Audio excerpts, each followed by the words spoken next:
आणि एक एक छोटा छोटा व्यवसाय एवढं जर त्या पोरांसाठी सोडलं, अख्खी स्टेट हे आपल्या पार्टीसाठी जाऊ द्या, मी यांच्या बापाला पण भेटतो. नाहीतर तुम्ही मला काय केलं असतं, कुठं तर मला खारमुरीचाच गाडा लावून दिला असता ना तुम्ही.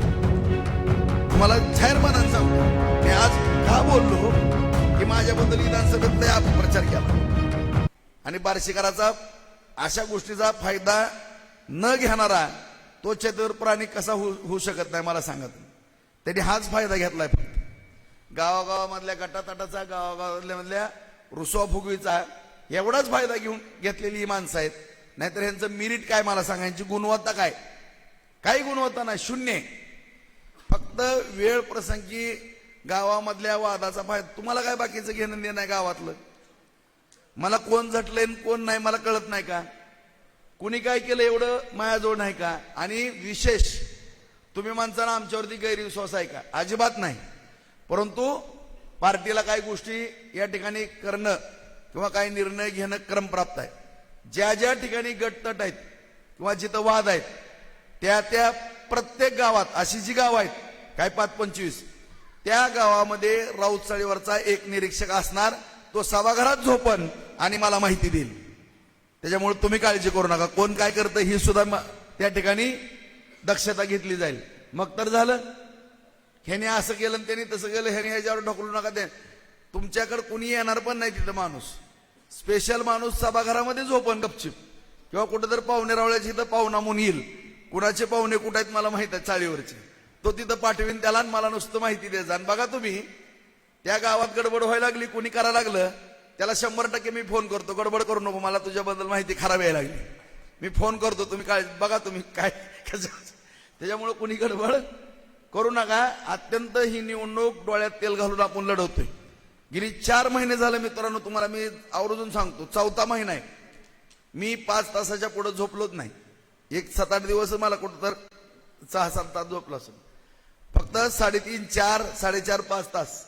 मग एवढी मेहनत घेण्याचं कारण काय की विधानसभेचा गोंधळ झाला आणि गेली 15 महिने झाला आपण बघतोय की एवढं मोठं तालुक्याचं नुकसान व्हायला लागलंय. आणि आता जरी नुकसान झालं तर परत जिंदगीभर ही नुकसान भरून निघणार नाही. माझा कुठलाच स्वार्थ नाही तुम्हाला सांगतो. मग भाऊनी सांगितलं तरी सुद्धा मी कुठल्या गोष्टी माझा काहीतरी अहंकारपणा वाटन. खरंच मी तुम्हाला सांगतो, आता मी काय पोराला बाजूला काढलं, भावाला बाजूला काढलं. शेवटी कॉप्टमध्ये घेताना मला अख्खी पार्टी माझ्या अंगावरती आली. तुम्ही असलं कसलं काहीतरी करायला लागला म्हणले. असं का करायला लागला म्हणले भाऊ तुम्ही? मग तुम्ही आमच्यावर नाराज आहे असं आम्ही समजन. म्हणून मी सगळ्यांच्या दबावापोटी, नाहीतर तिथं सुद्धा नानाला मी कॉप्टमध्ये सुद्धा घेणार नव्हतो मित्रांनो. शेवट सगळ्यांचा इतका दबाव आला की पार्टी सांभाळण्याकरता विरोधक त्या ठिकाणी नाटकं करतील, त्या पार्टी सांभाळण्याकरता नानाला तिथं आतमध्ये पाठवा. म्हणून सगळ्यांच्या इतकं मला बर्डन, पत्रकार सगळ्यांचे मेसेज, पत्रकारांचे सुद्धा मला मेसेज आले, तुमचे सगळ्यांचे मेसेज आले, भाऊ तसं करू नका. आणि त्यावेळेस तो निर्णय मी अचानक निर्णय शेवटच्या काही 1-2 तासामध्ये निर्णय तुम्हाला सांगतो दिला. नाहीतर मी 4 माझे सहकारी होते, 6.25 वर्ष सगळ्याला करणार होतो तुम्हाला सांगतो. म्हणजे काय झालं होतं की विनाकारण मला किंवा कुटुंबाला इतकं टार्गेट केलं होतं, रणवीरला, मला, नानाला, की मला फार वेदना होत होत्या. याला मी काहीच करत नाही, विनाकारण आमच्या अंगलट का आणा लागल्यात म्हणून. मी सिद्ध करून दाखवलं की मी कुठल्याही स्वार्थापोटी काय करत नाही. तुम्ही नगरपालिकेला बघितलं, आता भाऊसाहेबांनी सांगितलं नगरपालिकेला काही उमेदवार उभा केल्यानंतर मला तिकडून काय म्हणत होते. मी म्हणलं मी तसलं बदनाम होण्याच्या विषयातला माणूस नाही. आता त्याची सुद्धा शिक्षा मिळते ही मला आश्चर्य वाटते. आणि काय माणसं किती खालच्या लेवलला जाऊन कुठंतरी 4 पैसे मिळवण्याकरता कशा पद्धतीने वागतात ह्या तालुक्यात. तुम्हीच बघा सगळेजण, तुम्हीच बघा सगळेजण बघा. अरे उमेदवाराला सुद्धा विचारतात किती खर्च करणार, पहिल्यांदा सांग, दाखवा. इथं सगळे 300 जण आहेत इच्छुक आलते मुलाखतीला. खरंच तुम्ही सांगा, मी एकाला तर विचारलं का किती रुपये खर्च करणार तुम्ही? कुणी पण उठून म्हणावं एकाने पण, तू काय खर्च करणार का विचारलं का? विचारलं का? म्हणून मी तुम्हाला 10दा सांगतो की माझ्याबद्दल जी चुकीची माहिती तुमच्यापर्यंत पसरवली जाते, आणखीन पण जबाबदारीने सांगतो, की गैरसमज जे केले जातात ते फक्त तुमच्या डोक्यातनं दूर ठेवा. राजीभाऊचं असं बघा, मी कष्टाळू माझं कुटुंब आहे मित्रांनो. मी अत्यंत छत्रपती शिवाजी महाराजांना मानणारा मावळा आहे. तुम्हाला सांगू, माझं दैवत म्हणून त्या महाराजांकडे बघून मी त्यांच्या पायाला हात लावूनच घराच्या बाहेर पडतो. मी देवाऱ्याचे दर्शन घेतो.